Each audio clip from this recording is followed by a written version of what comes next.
नमस्कार बच्चों, मैं नीता शर्मा आज आपको कक्षा 5वीं हिंदी प्रथम पाठ 9 भारत की प्रमुख नदियां इस चैप्टर का आपको अध्ययन कराऊंगी।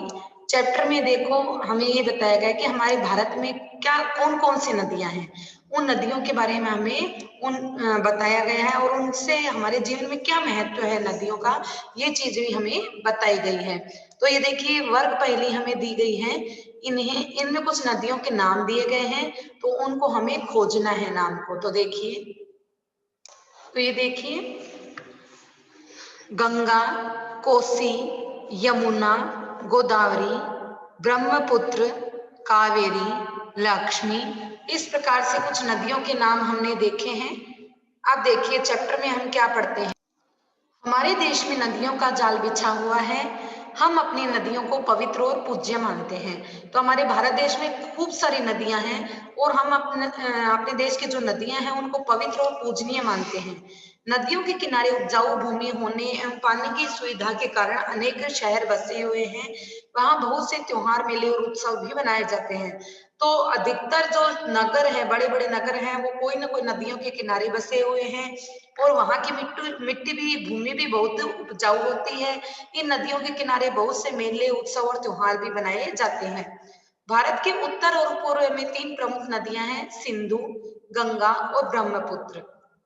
इनके अतिरिक्त जमुना और सरस्वती का भी विशेष महत्व है। जमुना को हम यमुना भी कहते हैं। ये सभी नदियां हिमालय से निकलती हैं। तो सिंधु, गंगा, ब्रह्मपुत्र, यमुना और सरस्वती कहाँ से निकलती है? हिमालय से।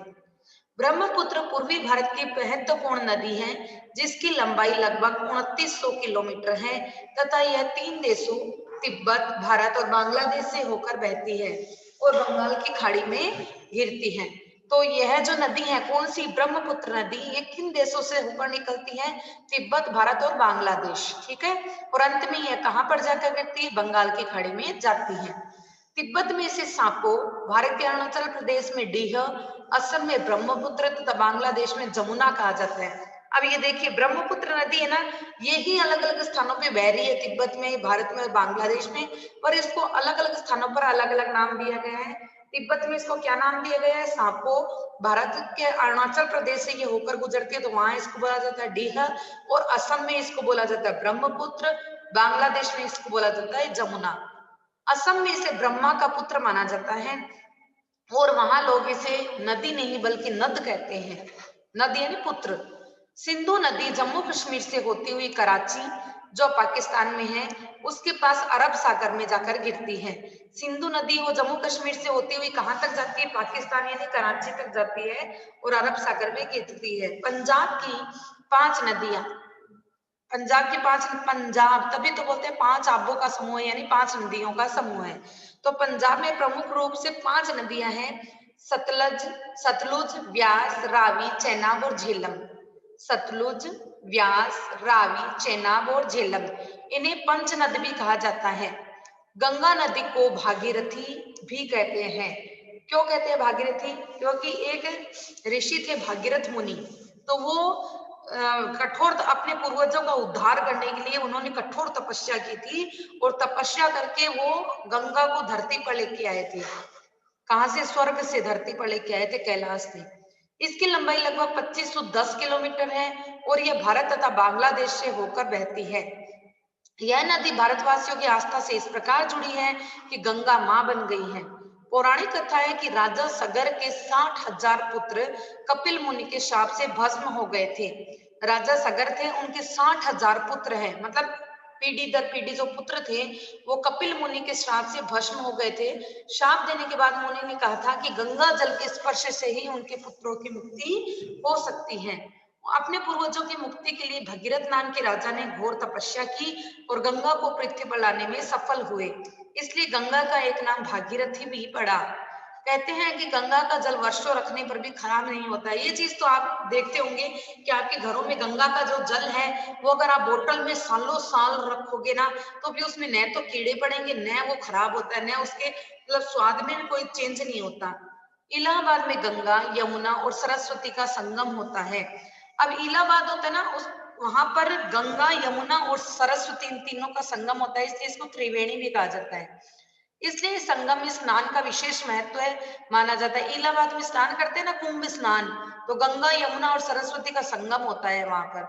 गंगा का पानी उज्जवल और यमुना का पानी श्याम वर्ण लिए होता है। गंगा का पानी एकदम उज्जवल यानी साफ होता है, और यमुना का पानी श्याम वर्ण यानी थोड़ा श्याम हल्का काला सा रंग होता है, जो संगम पर स्पष्ट देखा जा। अब देखिए शब्द पिटारा देखते हैं। शाप यानी दुख या क्रोध में कहा गया अकल्याणकारी कथन। स्पर्श यानी छूना। घोर यानी तपस्या। घोर यानी घोर तपस्या यानी कठोर साधना। संगम का अर्थ होता है मेल। उज्जवल का अर्थ होता है उजले रंग का।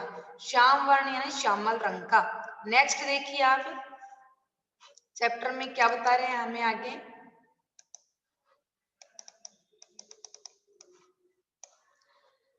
सरस्वती नदी ऊपर से दिखाई नहीं देती, पर संगम में खड़े होने पर नीचे पानी का तीव्र बहाव अनुभव किया जा सकता है। कहते हैं कि यह बहाव सरस्वती नदी का ही है।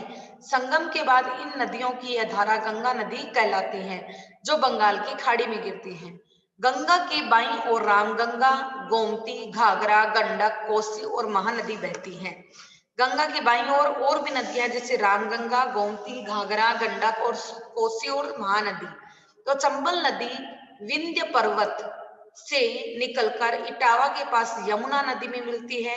सरयू नदी उत्तर भारत की प्रसिद्ध नदी है। इसके किनारे अयोध्या बसी हुई है। आपने रामायण में देखा होगा ना, सरयू के किनारे, यानी सरयू नदी है वो उत्तर भारत में है, और इसके किनारे कौन सी नगरी बसी है? अयोध्या। रामचंद्र जी की कथा इसी अयोध्या नगरी से जुड़ी हुई है। अलकनंदा हिमालय से निकलकर गंगोत्री के पास गंगा में गिरती है। ये जो सरयू नदी है ये अलकनंदा हिमालय से निकलती है और गंगोत्री के पास जाकर गंगा में गिरती है। बेतवा नदी बुंदेलखंड की नदी है। ये बैंत की तरह टेढ़ी मेढ़ी बहती है, इसलिए इसका नाम बेतवा पड़ा है। अब बेतवा नदी का नाम बेतवा क्यों पड़ा? क्योंकि ये बैंत की तरह टेढ़ी मेढ़ी बहती है। कावेरी पश्चिम घाट के ब्रह्मगिरी पर्वत से निकलकर कर्नाटक और तमिलनाडु में बहती है और बंगाल की खाड़ी में गिरती है। जिस प्रकार उत्तर भारत की नदियों में गंगा का महत्व है, उसी प्रकार दक्षिण में कावेरी का भी महत्व है। कृष्णा नदी को कृष्ण गंगा भी कहते हैं। कृष्णा महाबलेश्वर के पास एक झरने से निकलकर महाराष्ट्र, कर्नाटक और आंध्र प्रदेश में बहती हुई बंगाल की खाड़ी में गिरती है। गोदावरी नदी भी बहुत पवित्र नदी मानी जाती है। गोदावरी नदी भी बहुत पवित्र नदी मानी जाती है। यह महाराष्ट्र के नासिक जिले से निकलकर आंध्र प्रदेश की ओर से बंगाल की खाड़ी में गिरती है। गोदावरी नदी क्या होती है? बहुत प्रसिद्ध नदी होती है। यह महाराष्ट्र के नासिक जिले से निकलती है और आंध्र प्रदेश की ओर से बंगाल की खाड़ी में गिरती है। इस प्रकार गंगा, ब्रह्मपुत्र, गोदावरी, कृष्णा, कावेरी और महानदी जैसी बड़ी बड़ी नदियां बंगाल की खाड़ी में गिरती है। तो बंगाल की खाड़ी में कौन कौन सी नदियां गिरती है?